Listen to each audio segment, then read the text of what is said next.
Hi అండి, నమస్తే. నేను హైందవి. ఈరోజు ఎగ్ ఫ్రైడ్ రైస్ ఎలా చేసుకోవాలో చూపిస్తున్నాను, అది కూడా స్ట్రీట్ స్టైల్లో. ఈ చైనీస్ ఫ్రైడ్ రైస్ని మన తెలుగు వాళ్ళ అభిరుచికి తగ్గట్టుగా చేస్తున్నాను. చాలా బాగుంటుంది. వీడియో ఫుల్ చూసేయండి, ఎక్కడా కూడా స్కిప్ చేయకుండా.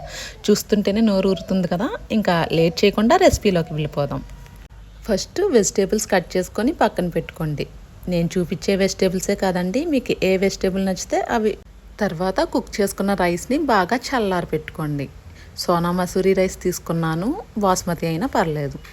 తర్వాత కడాయిలో ఆయిల్ వేసుకొని, ఆయిల్ బాగా వేడయ్యాక గుడ్లు కట్టుకొని వేసుకోండి. నేనైతే ఇక్కడ ఒక 3 గుడ్లు వేసుకుంటున్నాను, మీ ఇష్టం.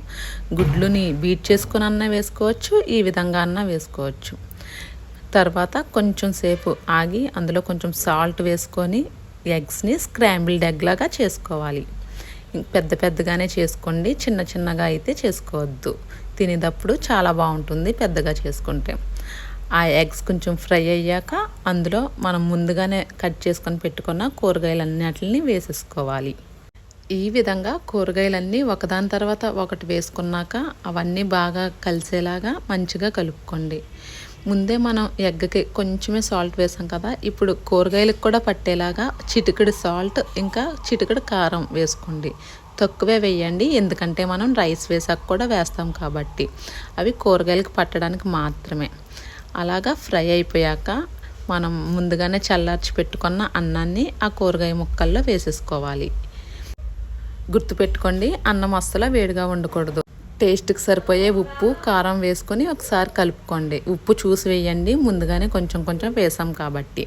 తర్వాత కలిసాక అందులోనే మిరియాల పొడి వేసుకొని ఒక్కసారి మళ్ళీ కలుపుకోండి. అన్నం వేడిగా ఉండడం వల్ల ఏమవుతుందంటే అన్నం పొడి పొడిగా రాదు ఫ్రైడ్ రైస్ చేశాక. తర్వాత కలుపుకున్నాక అందులోనే 1 teaspoon soya sauce, dark soya sauce వేసుకొని మంచిగా కలుపుకోండి. లాస్ట్లో ఇంకా గరం మసాలా వేసుకొని అది కూడా బాగా కలిసే వరకు కలుపుకోవాలి. మసాలాలు వేసేటప్పుడు మంట హైలోనే పెట్టుకొని కలుపుకోండి. ఇంకా లాస్ట్లో కొత్తిమీర వేసుకొని స్టవ్ ఆఫ్ చేసేసుకోండి. అంతే అండి, చాలా టేస్టీగా ఉంటుంది. ఒక్కసారి మీ ఇంట్లో ట్రై చేసి చూడండి. స్ట్రీట్ స్టైల్లోనే ఉంటుంది, ఇది కూడా చాలా బాగుంటుంది. ఇందులో చిల్లీ సాస్ వెనిగర్ కూడా వేసుకొని చేసుకోవచ్చు. అవి వేయకపోయినా చాలా బాగుంటుంది. బయట అయితే టేస్టింగ్ సాల్ట్ వాడతారు, నేనైతే టేస్టింగ్ సాల్ట్ లేకుండా చేశాను. టేస్టింగ్ సాల్ట్ లేకుండా చేసుకోవడానికే ప్రిఫర్ చేయండి. అంతే అండి, చాలా ఈజీగా ఇంకా చాలా కలర్ఫుల్గా ఉంది కదా.